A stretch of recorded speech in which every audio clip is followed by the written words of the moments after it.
Transgender na slovenských školách postupuje. Na vlastnej koži sa o tom presvedčil aj učiteľ, o ktorom písal denník Štandard. Škola sa ho totiž snažila dotlačiť, aby predstieral, že jeho žiačka je chlapec. A to sa stále bavíme o slovenskej, dokonca štátnej strednej škole.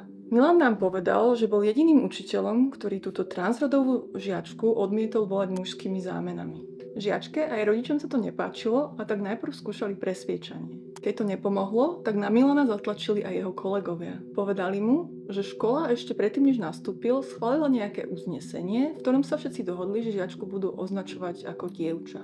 Ani vtedy však Milan neposlúchol. Prečo by mal predstierať, že dievča je chlapec? Kvôli nejakému uzneseniu? A čo spravila škola? Rozhodla sa predstierať ešte aj to, že táto žiačka má špeciálnu potrebu. Čo sa tým myslí? Vysvetlím. Tradične sa za špeciálne výchovno-vzdelávacie potreby považovali rôzne druhy postihnutia. Minulý rok sa ale v zákone špeciálne potreby rozšírili. Teraz sa priznávajú aj deťom, ktoré postihnuté nie sú. Napríklad školský psychológ teraz môže odporúčať, aby dieťa, ktoré zažíva v rodine nejakú krízu, dočasne učitelia hodnotili menej prísne. No a spomínaná škola sa rozhodla, že aj Milanova žiačka má špeciálnu potrebu. Tou je, aby ju oslovovali ako chlapca. Spravili to aj napriek tomu, že nič podobné v zákone, v žiadnom usmernení, v žiadnom inom oficiálnom dokumente sa nespomína. Ako to teda spravili? Schovali toto oslovovanie neprirodzenými zámenami pod emocionálny rozvoj. Žiačka teda podľa nich pre svoj správny psychický vývin potrebuje,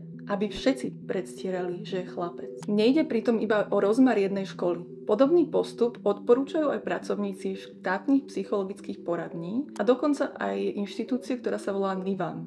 Ide o príspevkovú organizáciu ministerstva školstva. A čo na to ministerstvo? To je otázka, ktorú si kladieme aj my. Toto nám odpovedali. Podporné opatrenia, respektíve schválený katalóg podporných opatrení, neriešia oslovovanie detí, na ktoré sa pýtate.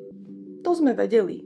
A čo ďalej? V širšom zmysle však podpora pre žiakov v školách pomáha aj pri ochrane ich duševného zdravia, prevencii šikany či násilia. Cieľom by malo byť, aby sa každé dieťa a mladý človek cítili v škole dobre a bezpečne. Nie vytvárať priestor na kultúrne vojny a zneužívať ho polarizáciou spoločnosti. Na otázku, či sú proti využívaniu podporných opatrení na trans účely, nám už neodpovedali.